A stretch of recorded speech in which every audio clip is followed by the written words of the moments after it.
নমস্কার বন্ধুরা, আমি মৌমিতা ইউএসএ বেঙ্গলি পরিবারের পক্ষ থেকে আপনাদেরকে সবাইকে জানি সাদর আমন্ত্রণ। সো আজকের আমি আমার শসা গাছের ভিডিও দেখাতে এসেছি এবং এই শসা গাছ আপনারা কিভাবে করবেন এবং কিভাবে করলে প্রচুর পরিমাণে শসা পেতে পারবেন তা আমি আজকের আপনাদেরকে বলবো। দেখতেই পাচ্ছেন এটা হচ্ছে আমার শসা গাছ এবং এই শসা গাছ মাটিতে লাগানো আছে, এরকম বেডেতে লাগানো আছে। আর এই শসা গাছে প্রচুর পরিমাণে শসা হয়ে আছে। এই যে একটা, দুটো এবং তার সাথে আর একটা ছোট শসাও আছে।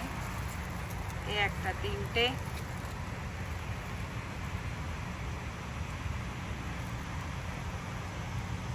প্রচুর শসা হয়ে আছে। আর এইখানে আমি একটা মাচা করে দিয়েছি। প্রথমে আমি একটা এরকম মাচা দেওয়া ছিল, তারপরে আমি শসা গাছটাকে এইরকম জাল বেঁধে আমি ওপরের দিকে তুলে দিয়েছি। এই শসা গাছ এখানে খুব ভালো হয় আর প্রত্যেক বছরই প্রায় শসা আমাদের প্রচুর হয়। এত শসা হয় যে আমাদের প্রতিবেশীকেও আমরা প্রচুর দিয়ে থাকি। এই যে দেখুন, এই একটা, এবং গাছটা উপরের দিকে উপরে উঠে যাচ্ছে এবং এখানে প্রায় 4 থেকে 5টা গাছ দেওয়া আছে। গাছটা প্রচণ্ড ঘন ঘন দেওয়া আছে। এই যে সাইজটা দেখুন, শসাটা পারফেক্ট শসা, বাজারের মতন পুরো শসা। এবং এখানে ওইরকম একটা না, এর আগেও আমি 2-3টে হারভেস্ট করে নিয়ে গেছি। এই যে দেখতে পাবেন, আমি দেখাচ্ছি। এই একটা হয়ে আছে পাতার তলায়, আর একটা হয়ে আছে এবং মাটিতেও 2-3টে হয়ে আছে। ওদিকের মাটিতেও আমি দেখেছি 2-3টে হয়ে আছে এবং যেখানে তাকাবেন শুধু শসা আর শসা। সো এই শসা এইরকম ফলন ফলাতে আপনাদেরকে কি করতে হবে তা আমি আপনাদেরকে বলবো।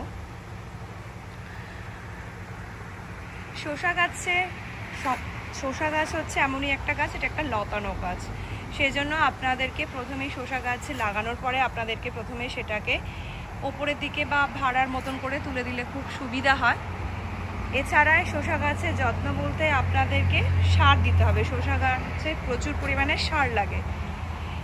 যদি আপনারা ঠিকঠাক মতন করে সার দেন তাহলে শসা গাছ থেকে আপনারা প্রচুর পরিমাণে ফলন পেতে পারবেন আমার মতো।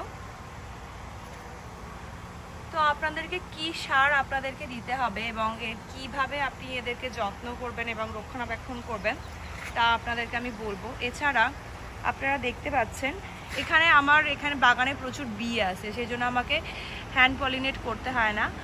আর আমি এই যে গাছের জাতটা বসিয়েছি, এখানে যদি এর পলিনেট যদি নাও হয়, আমার পলিনেটার লাগবেও না, মানে হচ্ছে কি যে বী আমার লাগবে না। এটা এমনই একটা শসা গাছের জাত যেটা ওর নিজে থেকেই পলিনেট হয়ে শসা হবে।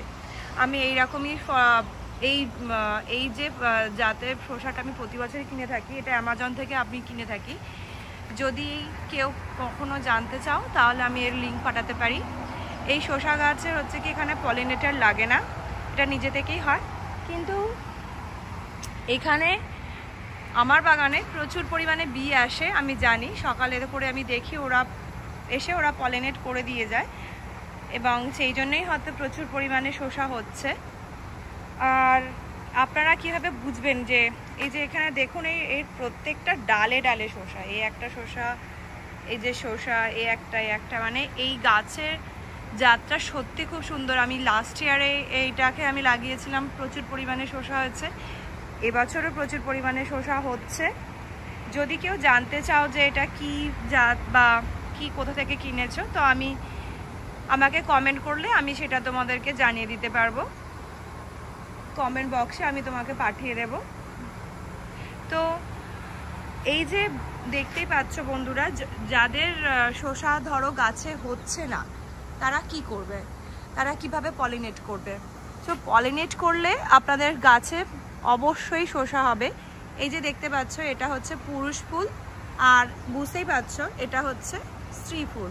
স্ত্রী ফুলের কাছে দেখে দেখতে পাচ্ছি প্রথমে একটা ছোট শসা, তারপরে এই ফুলটা হচ্ছে। কিন্তু এই যে পুরুষ ফুলে কিন্তু এর কোনো রকমের পেছনে কোনো শসা নেই। তো এটাকে আপনার এইভাবে তুলতে হবে। তুলে এই যে মিডিল পোর্শনটা আছে, মিডিল পোর্শনে দেখতে পাচ্ছ এখানে রেণু আছে, একটা পরাগ রেণু আছে। এইটার সাথে যে এই যে স্ত্রী ফুলের এই সংযোগটাকে আপনাকে ভালো করে দিতে হবে। আমি ঠিক করতে পারছি না যেহেতু আমি এক হাতে ফোন ধরে আছি, ভিডিও করছি। এই যে রেণুটাকে আপনাকে এই যে স্ত্রী ফুলের সাথে পুরুষ ফুলের রেণুটাকে এইভাবে ভালো করে পাপড়িগুলোকে আপনি কেটে দিয়ে, এরকম করে কেটে দিয়ে এই যে এটাকে এভাবে আপনাকে সংযোগ করে দিতে হবে। তো এইভাবে সংযোগ করে দিলে আপনি এর পরাগায়ন করে ফেললেন।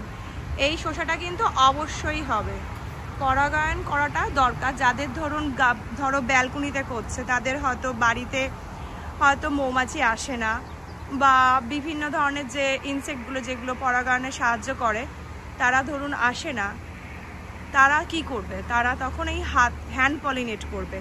এই হ্যান্ড পলিনেটের মাধ্যমে আপনার গাছে শসা অবশ্যই হবে। সো এইটা আপনারা করতে পারেন যাদের গাছে শসা হচ্ছে না। আমার যেহেতু এই জাতের শসাটা আমার পরাগায়ন লাগে না, কিন্তু তাছাড়াও আমার একটা বাগানের সুবিধা হচ্ছে, এটা যেহেতু অনেক বড় বাগান আমি দেখাচ্ছি, এখানে প্রচুর গাছ আছে এবং এখানে ফুলের গাছও আছে, এদিকেও আছে ওদিকেও আছে। আর শসা ফুলটা যেহেতু ইয়েলো হলুদ কালারের, সেজন্য এরা মৌমাছিকে প্রচণ্ড আকৃষ্ট করে, আর সেই জন্য এখানে প্রচুর মৌমাছি আসে আমার বাগানে। আর এখানে যদি আপনাদেরকে দেখাই, সামনে দিকে দেখতেই পাচ্ছেন, আপনার বাগানে মৌমাছিকে আনতে হলে ফুল গাছও লাগাতে হবে, শুধু সবজি চাষ করলে হবে না, ফুল গাছও লাগাতে হবে। জিনিয়া ফুল বা এই দেখুন এখানে সানফ্লাওয়ার ফুলটাও আমি লাগিয়েছি এই কারণেই, যাতে করে কিনা মৌমাছি আসে, ওরা আকৃষ্ট হয়ে আসে। সেই কারণেই আমি এই যে সূর্যমুখী ফুলের গাছ বা এই যে দোপাটি ফুলের গাছ, এই যে ছোট ছোট চুটকি গাঁদা বা জিনিয়া ফ্লাওয়ার, যেগুলো হচ্ছে মৌমাছিকে আকৃষ্ট করে, সেরকম ধরনের ফুলের গাছ আপনাকে বাগানে রাখতে হবে। তাহলে মৌমাছি আসবে এবং এসে আপনার আর কোনো কাজ করতে হবে না, হ্যান্ড পলিনেট করার কোনো দরকার নেই যদি আপনার বাগানে মৌমাছি আসে। তো আপনারা প্রচুর ফল পেতে পারবেন। না হলে যদি না আসে, মৌমাছি যদি না আসে, তাহলে তখন আপনাকে হ্যান্ড পলিনেট তো করতে হবে, ছাড়া আপনার কোনো উপায় নেই যদি শসা পেতে চান। তো এইটা হচ্ছে ব্যাপার। আর সার, আমি কি সার ব্যবহার করি সেটা আমি আপনাদেরকে জানাচ্ছি। তো আমি এটা প্রতি বছরই কিনে থাকি। এখানে কস্কো বলে একটা শপ আছে, বিগ বাগ স্টোর, সো এখান থেকে আমি এটা কিনে থাকি। এটা অ্যামাজনেও আপনি দেখতে পারেন, জানি না সবার কাছে প্রযোজ্য কিনা, অ্যাভেলেবেল কিনা। এটা হচ্ছে miracle go shake and feed all purpose. এটা আপনি সবজি গাছও দিতে পারেন, ফুল গাছেতেও দিতে পারেন। এটাকে আমি প্রায় 10 দিন অন্তর অন্তর 1 মুঠ করে মোটামুটি আমি ওই গাছের গোড়ায় উল্টো দিকে গিয়ে দিয়ে দিই, যেহেতু এদিকটা প্রায় ভরে গিয়েছে।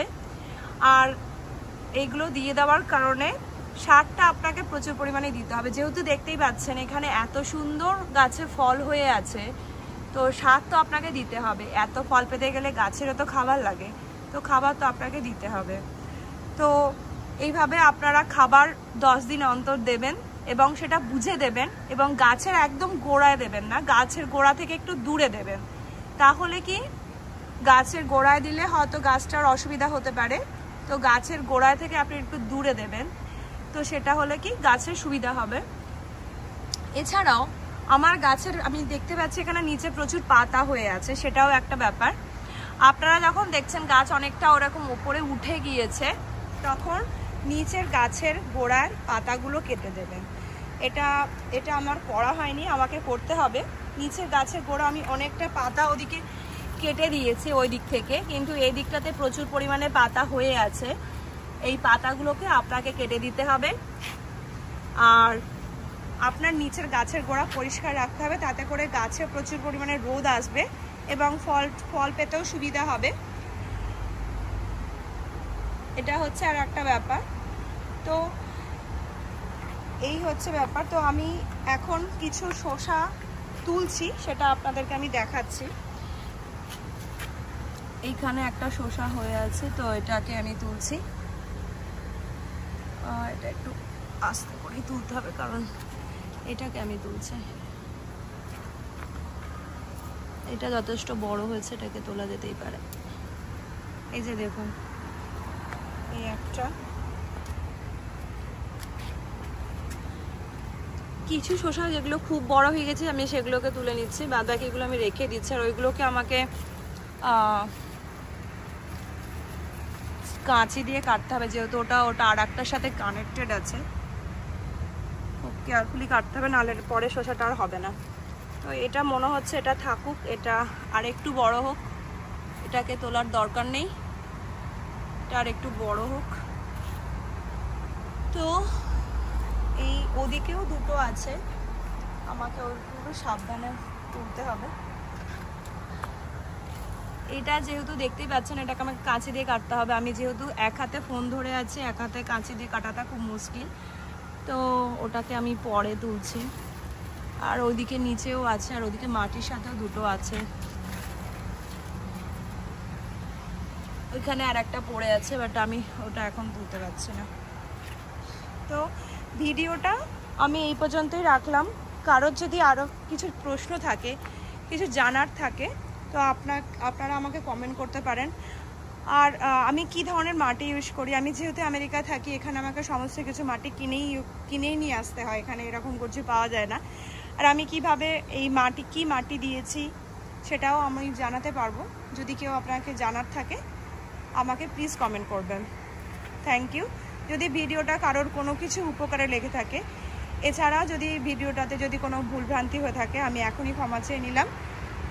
এই ভিডিওটা আজকের আমি এই পর্যন্তই রাখলাম। যদি কারোর ভালো লেগে থাকে, যদি কারোর উপকার লেগে থাকে, প্লিজ আমাকে লাইক করবেন, আমার চ্যানেলটাকে শেয়ার করবেন সবার সাথে, আর সাবস্ক্রাইব করবেন। Thank you.